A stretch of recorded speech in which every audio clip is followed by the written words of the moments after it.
নদীর ধারে বাস, দুঃখ 12 মাস। তো আপনারা নদীর ধারে বাস করছেন, তো যে কোনো সময় মানে এই যে ঝড় ঝঞ্ঝা, প্রকৃতির সঙ্গে লড়াই করে বেঁচে থাকা, এটা তো একদম খুব কঠিন জীবন।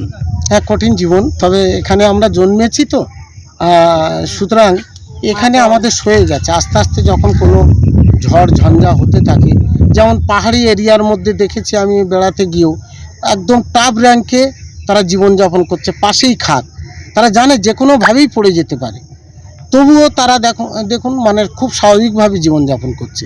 এটা যেন আমাদের কাছে সয়ে গেছে তদ্রূপ, মানে সেইভাবেই আমরা এটাকে আপডেশন করে নিয়েছি। কত বিঘে জমি চাষ করেন? আমি 40 থেকে 45 বিঘে জমি চাষ করি। যখন মানে স্রোতটা পায়, তখন মাছগুলো ওর গায়ে লাগলে, স্রোতটা পেলে তখন ওই ছুটে আসে, ওই আঁটলের মধ্যে তখন ঢুকে যায়। এইভাবে আমরা মাছগুলো কালেক্ট করি। আর সাইটে যখন মাছ ঘুরতে থাকে, তখন এমন সিস্টেম আছে, নেটিং করে মানে আঁটল বসিয়ে সেই মাছগুলো কালেক্ট করা হয়। রেগুলার কালেক্ট করেন? রেগুলার কালেক্ট করা হয়।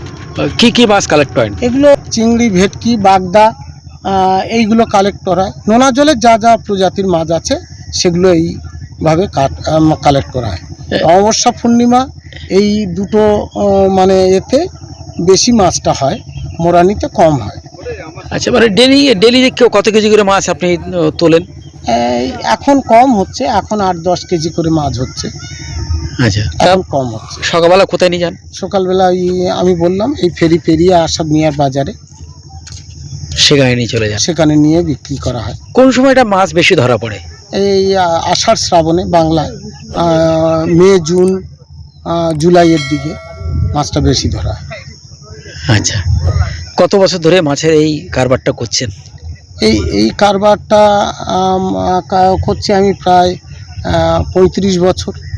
আর মাছের সঙ্গে যুক্ত আছে, আমি আগেও বলেছি, 40-48 বছর। নামটা বলুন একটু। আমার নাম নগেন্দ্রনাথ দাস।